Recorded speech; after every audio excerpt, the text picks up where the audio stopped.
Kalau belum subscribe juga segera ya, supaya kita bisa terus mengikuti channel ini dan sehingga channel ini bisa jadi berkat dalam hidupmu. Kami adalah anak-anak perjanjian-Mu. Oh, kami hidup dari janji-janji Kristus. Manusia hidup bukan hanya dari roti, tapi dari setiap firman yang keluar dari mulut Allah. Terima kasih ya Bapa Sorgawi.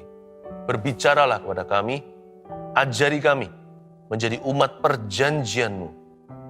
Menjadi orang-orang yang berpegang teguh pada firman.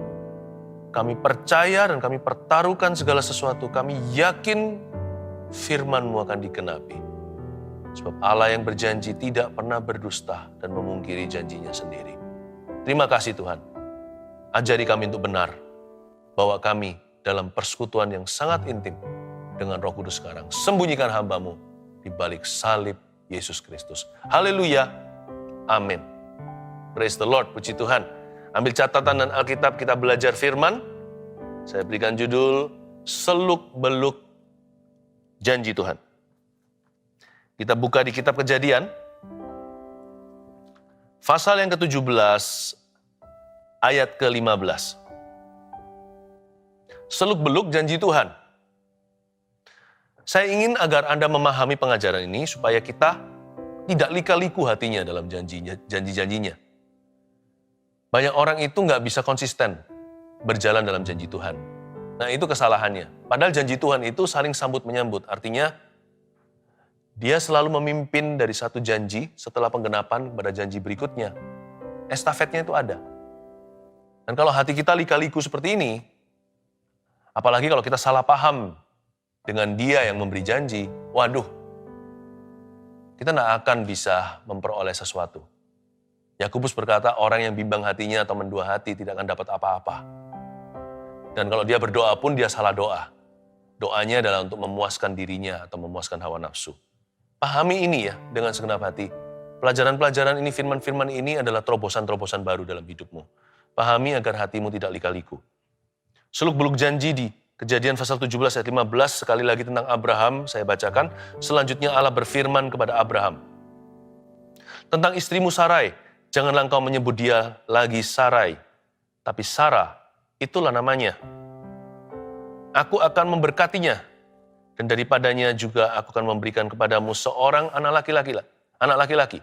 Bahkan aku akan memberkatinya sehingga ia menjadi ibu bangsa-bangsa, raja-raja dan bangsa-bangsa akan lahir daripadanya. Berhenti dulu di sana.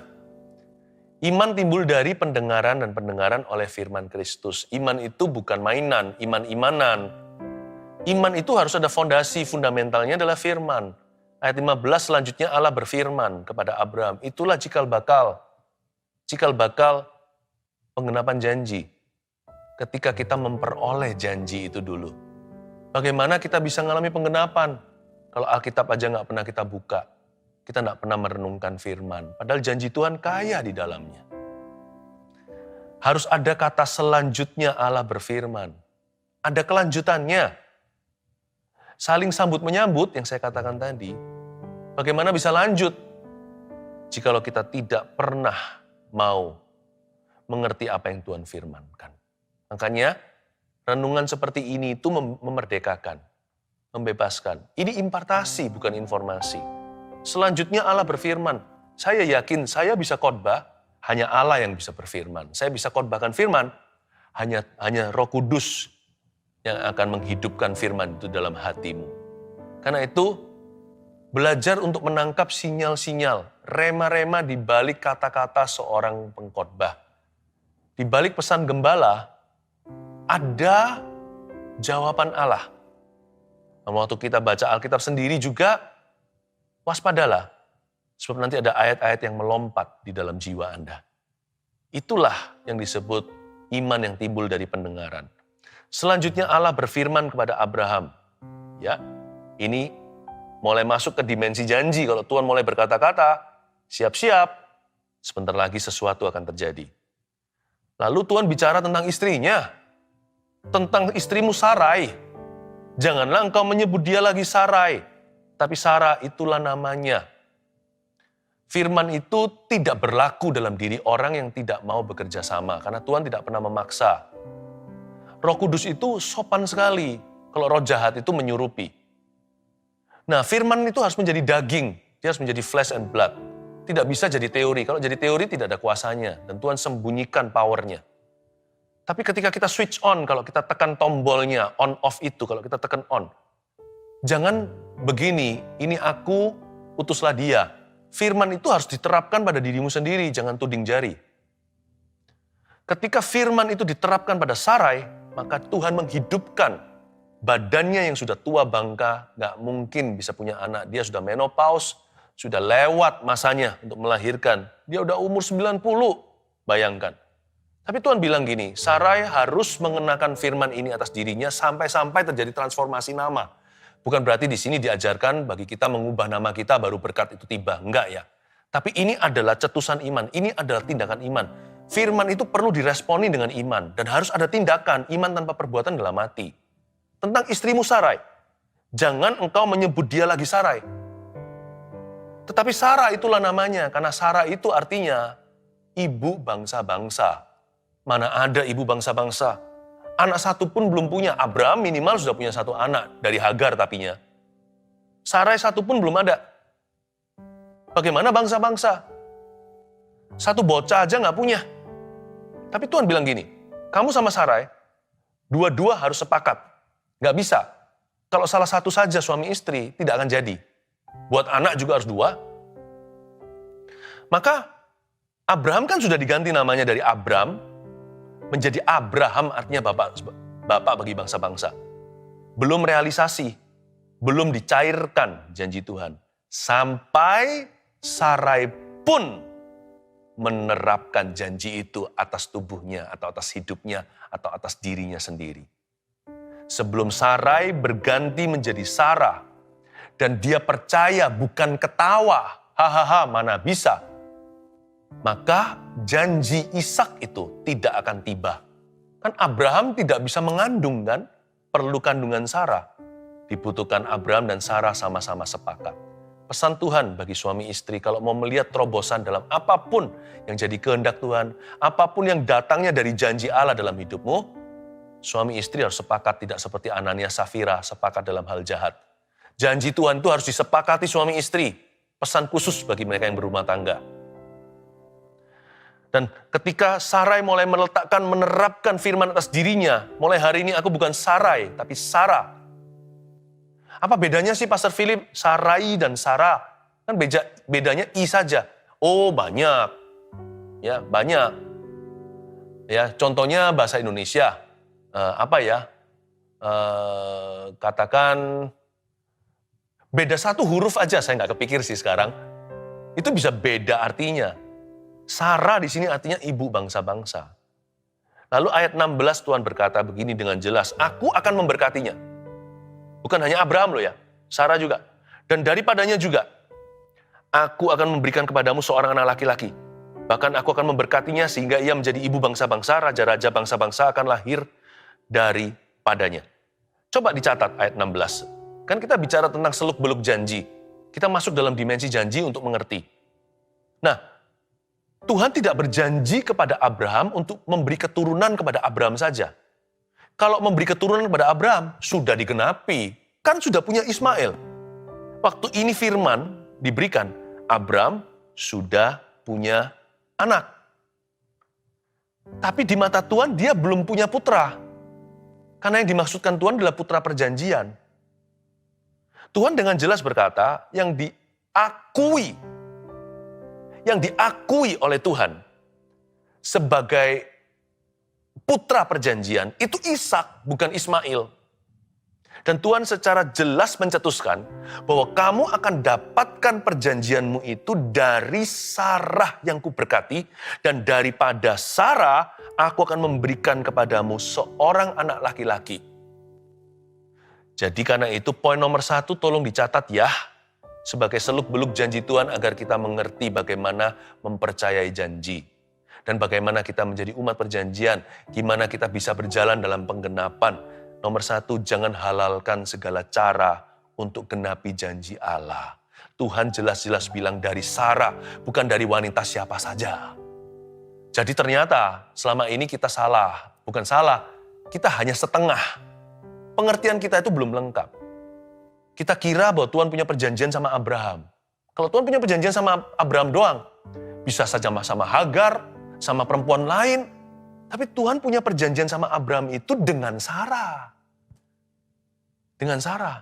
Jadi jangan halalkan segala cara untuk menggenapi janji Allah. Tuhan berjanji memberkati seseorang secara finansial, bukan berarti dibenarkan untuk mencuri atau merampas atau melarikan uang orang lain. Tuhan kan janji. Karena Tuhan berjanji memberkati Anda secara finansial lewat satu kandungan namanya kejujuran. Lewat satu kandungan namanya kerajinan. Ya. Tuhan berjanji untuk memberkati seseorang untuk agar supaya dia sembuh.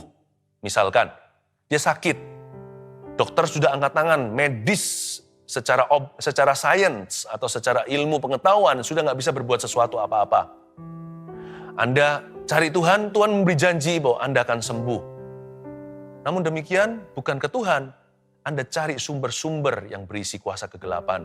Alternatif-alternatif yang dilarang oleh firman Tuhan. Gak apa-apa kan? Gak apa-apa, segala kesembuhan kan dari Tuhan. Abraham kan bisa bilang yang sama, gak apa-apa kan? Yang penting punya anak kan? Yang penting saya menggenapi visi saya. Visi saya apa? Ya sesuai dengan nama saya Abraham menjadi berarti saya adalah bapak segala bangsa-bangsa. Sebelum saya jadi ayahnya bangsa-bangsa, kan harus jadi papa satu orang anak dulu. Kan gak apa-apa, yang penting saya punya anak. Yang penting punya keturunan. Kalau Sarah mandul, ya saya pakai jalan alternatif. Hagar pun jadi. Boleh kan? Nggak bisa.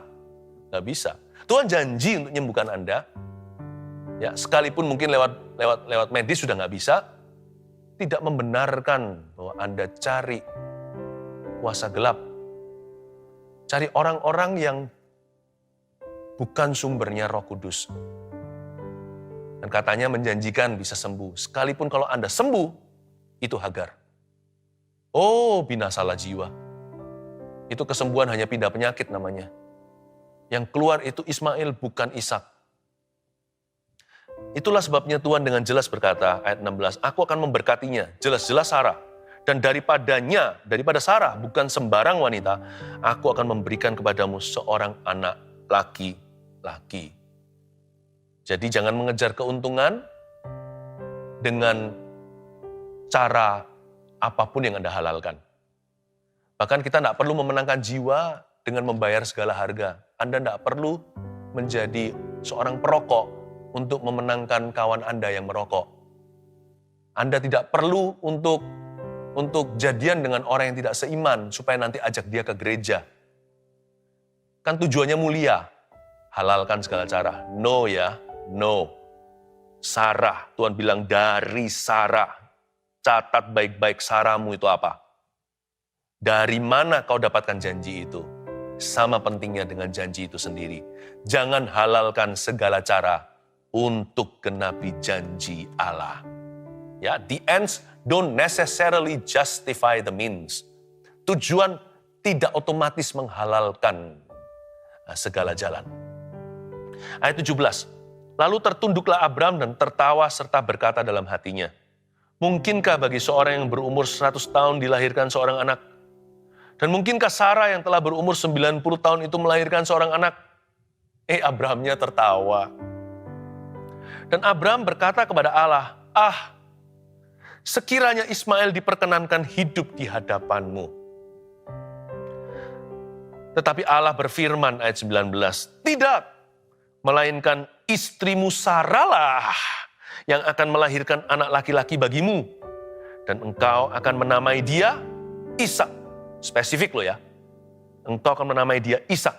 Abram belum punya anak nama Ishak. Yang dia punya adalah Ismail.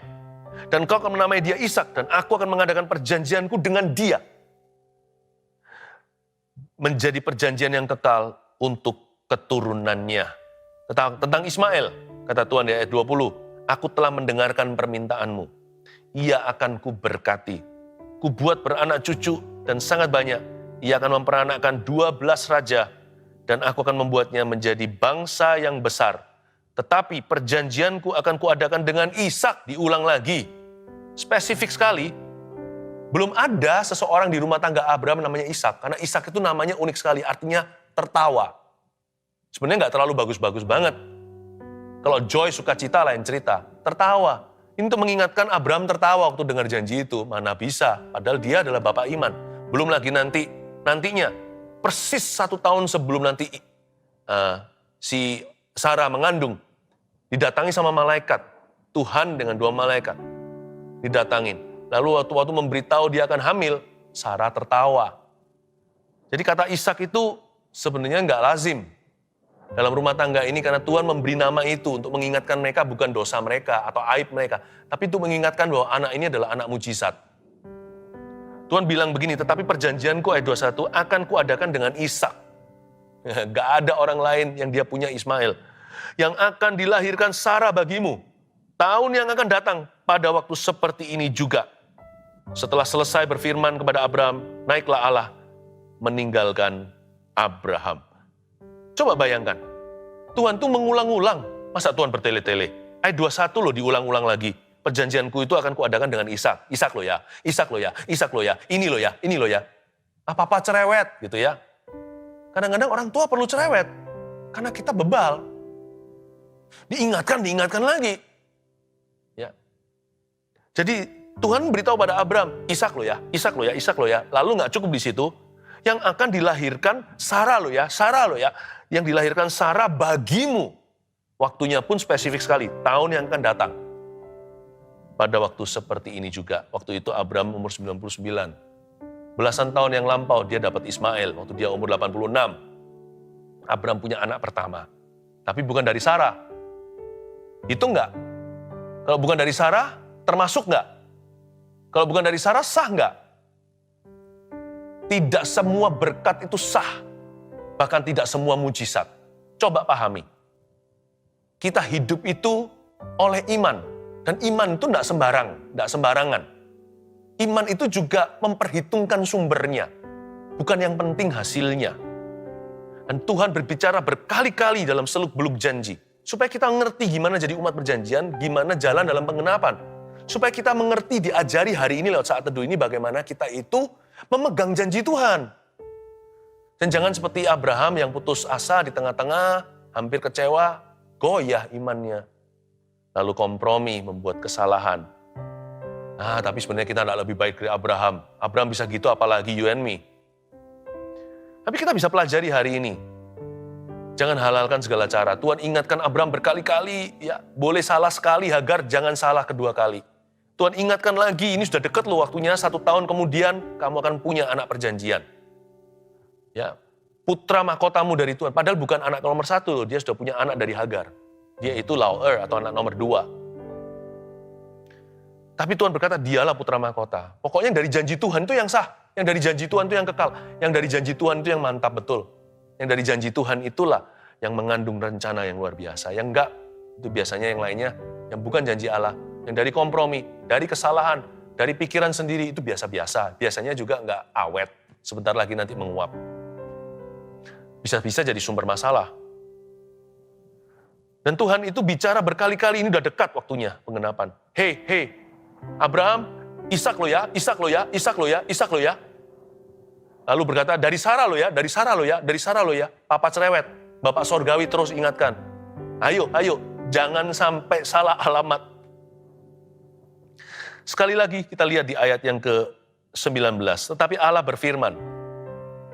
Waktu Tuhan, ayat 18 dulu ya. Kan Abraham tertawa kan? Lalu ayat 18, Abraham proposal. Dan Abraham berkata kepada Allah, sekiranya Ismail diperkenankan hidup di hadapanmu. Gini loh Tuhan. Ya mungkin Abraham tawar-menawar. Dia negosiasi dengan ilahi. Dengan sang ilahi dia mencoba untuk bawa ide-idenya yang kurang bagus menurut saya. Karena Tuhan punya ide lebih bagus. Dan Tuhan punya rencana lebih indah. Dia berkata, bukan keluar dari iman. Keluar dari keluhan dan keluar dari defeated spirit. Keluar dari roh yang kalah. Bukan Bukan apa, keluar dari putus asa. Sudah rasanya lekang oleh waktu. Sudah segenap relung hati dan asaku tiada lagi. Dia berkata, sekiranya Ismail diperkenankan hidup di hadapanmu. Tuhan tuh baik ya. Keluhan gini pun dijawab sama Tuhan. Nanti Tuhan berkata gini tentang Ismail. Aku telah mendengarkan permintaanmu. Sebenarnya bukan permintaan, itu keluhan. Ia akan kuberkati. Tuhan tuh baik sekali ya. Tuhan bukan hanya baik sama Abraham, Tuhan tuh adil sama Ismail. Kan bukan salahnya Ismail. Gak ada anak haram itu gak ada, yang ada orang tua haram. Anak datang ke dunia itu semua bukan pilihan mereka. Tapi Tuhan tetap berkati tuh. Ismail menjadi bangsa besar dan raja-raja dari situ. Tuhan tetap mengasihi Ismail. Tapi Ismail tetap bukan pilihannya. Tuhan mengasihi Abraham. Abraham berkata, sekiranya. Gini ya, tolong bedakan ada dua hal dalam hidup ini. Ada hal-hal yang datangnya dari Tuhan, murni. Ada hal-hal yang kita proposalkan. Kadang-kadang dikabulkan loh yang proposalkan itu. Tapi jangan terlalu bangga. Itu plan B. Itu rencana nomor 2. Selalu carilah rencana yang terindah. Persembahkan tubuhmu dulu seperti Roma 12 katakan. Agar engkau dan aku bisa tahu, mengerti apa yang baik, apa yang berkenan, apa yang sempurna. Carilah kehendak Allah yang sempurna. Carilah plan A-nya Tuhan. Rencana nomor 1. Selalu bilang begini, bukan kehendakku tapi kehendakmu yang jadi. Dia berkata, sekiranya Ismail diperkenankan hidup di hadapanmu. Proposal ditolak sama Tuhan. Tapi juga diterima. Ditolak bahwa dia bukan anak perjanjian. Abraham mau pakai ilmu tawar-menawar super tinggi juga percuma. Tuhan sudah menentukan pilihan. Tapi diterima proposalnya juga. Artinya Allah mengalah dan berkata, oke, Abraham, aku tetap akan berkati dia. Karena dia juga adalah anakmu. Ya, juga anaknya Abraham, bukan? Maka Tuhan berkata, aku akan memberkati dia. Tapi kalau soal penggenapan janji, kalau soal sekiranya itu kan berkat saja. Kadang-kadang Tuhan kasih loh kalau kita maksa. Kadang-kadang kalau kita itu minta terus-menerus Tuhan berikan. Tapi nggak tentu bagus. Seperti bangsa Israel minta burung puyuh. Mati gara-gara itu, nafsu rakusnya. Jadi jangan pernah kita bangga kalau doa kita dijawab. Kita harus bangga kalau kehendak Tuhan jadi. Abraham dijawab doanya untuk Ismail. Ya, itu proposal. Ada hal-hal tertentu di hidup ini yang dari kita ke Tuhan. Sebagian ditolak, sebagian diterima. Tapi yang dari Tuhan ke kita, udah terima dengan lapang dada. Udah jangan tawar-menawar, jadilah kehendakmu. Bukan kehendakku yang jadi. Let your will be done. Langsung makan mentah-mentah kalau itu dari Tuhan. Dan kalau itu kelihatannya mustahil, mungkin justru itulah dari Tuhan. Kalau yang bukan dari Tuhan, maksud saya, kalau sesuatu itu biasa-biasa, mudah dicapai, masuk akal, kemungkinan besar bukan dari Tuhan. Tapi kalau yang dari Tuhan, sekalipun ada tantangan di depan, percayalah, Tuhan akan buka jalan. Nah, ayat 19, tetapi Allah berfirman, waktu Ismail diproposalkan, tidak, garis bawah itu, tidak, melainkan, tapi, tidak, melainkan istrimu Sarah, bukan Hagar ya, yang akan melahirkan anak laki-laki bagimu. Jelas gendernya juga, pria. Dan engkau akan menamai dia, Ishak. Dan aku akan mengadakan perjanjianku dengan dia, menjadi perjanjian yang kekal untuk keturunannya. Jangan lika-liku hati ya, terima mentah-mentah. Seluk-beluk janji itu begini. Yang nomor 1 tadi, jangan halalkan segala cara. Nomor 2, tidak ada unsur kebetulan dalam penggenapan janji Tuhan. Gak ada yang namanya berkat kesasar, itu gak ada. Tuhan bilang jelas, Ishak dari Sarah, aku adakan perjanjianku yang kekal dengan dia. Gak bisa salah udah. You can never be mistaken. Gak bisa lagi salah. Tidak ada unsur kebetulan. Jadi gak boleh ada salah alamat. Kalau Tuhan genapi janjinya, Tuhan yang akan tentukan caranya. Tuhan tidak perlu dibantu. Tidak ada unsur kebetulan dalam penggenapan janji-janjinya. Jadi mari kita yakini, kalau Tuhan berjanji sama kita, Tuhan yang tuntun jalan kita. Tugas kita hanyalah belajar mau dituntunnya. sedikit demi sedikit, sifat demi sifat, selangkah demi selangkah, dalam tuntunan ilahi. Kalau Tuhan berjanji, tugas kita hanya tinggal dituntun saja hidup kita. Persembahkan tubuhmu terlebih dahulu. Kalau kita kotor di dalam diri, mana bisa kita peka? Yang penting kita siap, seperti Yusuf. Dikasih janji, malah masuk penjara. Tapi karena dia jaga vitalitas rohaninya. Suatu hari tanpa basa-basi, tidak perlu dengan jenjang karir manusia, boom, dari seorang napi padahal dia nggak berdosa, napi yang difitnah, dia di penjara itu bukan karena dia salah. Tuhan tahu itu. Tuhan nggak pernah lupa value orang jujur. Dan dari seorang napi, langsung diangkat jadi Perdana Menteri. Tuhan itu tidak pernah iseng. Tuhan tidak pernah gagal. Dan kalau Tuhan janji dalam kehidupan Yusuf waktu itu, sekarang pada Abraham, Dia yang akan genapi. Kerjasama kita dengan Tuhan hanyalah ini. Kita belajar untuk taat dan setia pada tuntunannya. Udah itu aja. Nggak perlu bantuannya Anda. Nggak perlu bantuan kita. Nggak perlu bantuan saya. He doesn't need your help. Tapi Tuhan akan memaksa kehendaknya, makanya itu kita harus bekerja sama. Karena yang mengalami kan kita, kan janji itu untuk kita. Jadi kitalah ahli warisnya, kitalah penerimanya, beneficialnya itu ke kita benefitnya. Karena itu kalau kita nggak mau kerja sama ya nggak akan terjadi. Karena Tuhan nggak pernah paksa. Tapi kalau kita mau kerja sama, Tuhan nggak perlu bantuan kita, Tuhan pasti akan genapi. Tidak ada unsur kebetulan dalam penggenapan janji. Karena itu Ismail dipaksakan, itu menurut saya berkat yang dipaksakan. Atau sesuatu yang sifatnya side track atau dia menyimpang dari janji Tuhan. Dan Abraham mencoba menolong yang Maha Kuasa atau mencoba membantu Tuhan untuk menggenapi firman. Mana bisa, nanti berapa tahun lagi ini telat loh ya. Aku sudah tambah gak bisa apa-apa. Jadi cepat-cepat dia meminang Hagar. Atas saran Sarah, dua-dua salah. Dan ketika dia mencoba membantu Tuhan, bukan pakai unsur kebetulan, dia pakai unsur memaksakan, lihat apa yang terjadi. Ismail didiskualifikasi. Ada banyak hal di hidup Anda, kelihatan berkat, itu nanti disqualified. Karena itu jangan marahlah kalau kita kehilangan harta dunia. Mungkin ada hal-hal tertentu, cara-cara kita masa lalu yang didiskualifikasi hari ini. Untung-untung kita didetoks ilahi. Kalau enggak nanti kan, daripada kita ketemu di akhirat nanti, di dalam pengadilan Allah, kita di situ dituntut gimana. Ada banyak hal di dalam hidup ini, yang Tuhan itu proses kita. Ada hal-hal tertentu, ada berkat-berkat tertentu didiskualifikasi. Karena jangan kejar berkat. Miliki hidup kita itu loh, miliki perjanjian dengan Tuhan. Dan belajar jadikan penggenapan setiap janji itu petualangan tersendiri.